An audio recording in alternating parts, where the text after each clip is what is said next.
तन से आचार्य से रही आबा हरती गे माई से आचार्य से रही आबा हरती गे माई से आचार्य से रही आबा हरती गे माई से आचार्य से रही आबा हरती गे हम तो जाना ही थी कि शिव गुरु आए तन से आचार्य से रही आबा हरती गे माई से हम तो जाना ही थी कि शिव गुरु आए तन से आचार्य से रही आबी आचार्य से रही आबा हरती गे माई से हम तो जाना ही थी कि शिव गुरु आए तन से आचार्य से रही आबा हरती गे माई आचार्य से रही आबा हरती गे माई से आचार्य से रही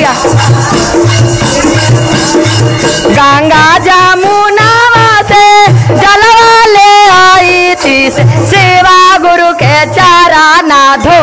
लाई थी गे माई से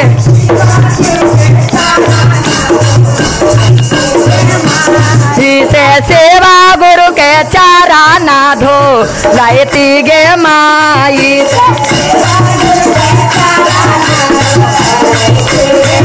हम तो जाना ही थी कि शिव गुरु आए तन से आचारा से रही आबा हरती गे माई से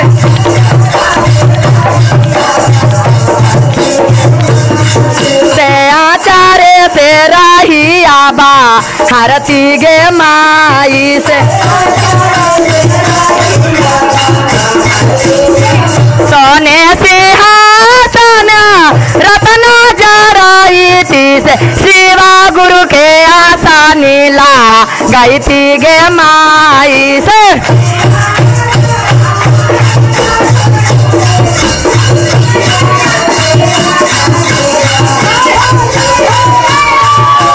सेवा गुरु के आशा नीला गई थी गे माई से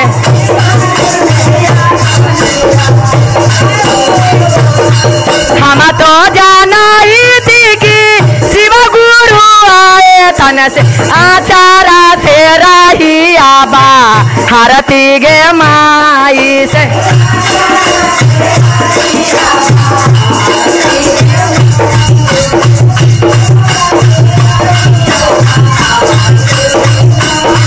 आचार्य से रही आबा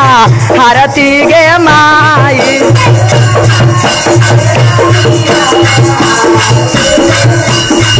बागो बागैचावा से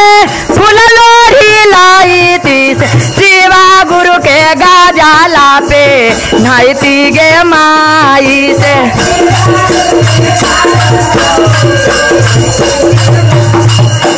शिवा गुरु के गाजाला पे नहाई थी गे माई से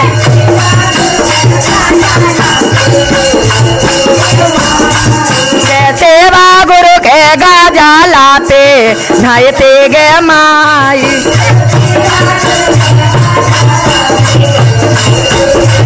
हम तो जाना ही थी कि शिव गुरु आए तन से आचार्य से रही आबा हरती गे माई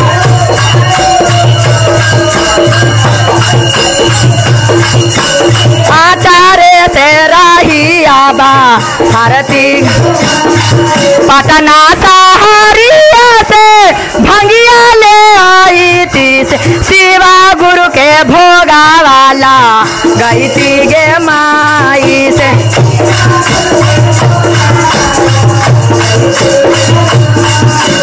सेवा गुरु के भोगा वाला गई थी गे माई से बनिया लंगवा मांगई थी सेवा गुरु के बीरावा चढ़ती गे माई से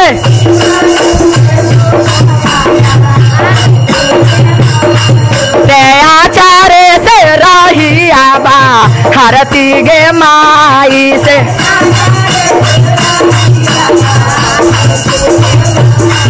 आचार्य से रही आबा हरती गे माई से गोवाला घरवा से घिउआ मांगई थी सेवा गुरु के आरती तारती गे माई से सेवा गुरु के आरती तारती गे माई टोलवा महलवा से सखियन बोलाई थी से सेवा गुरु के चारा चासू नैती गे माई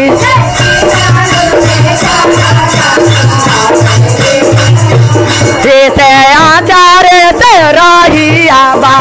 हरती गे माई से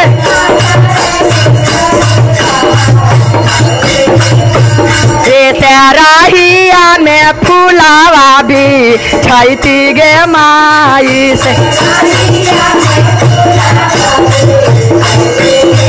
आए से राहिया में फूलावा भी छैती गे माई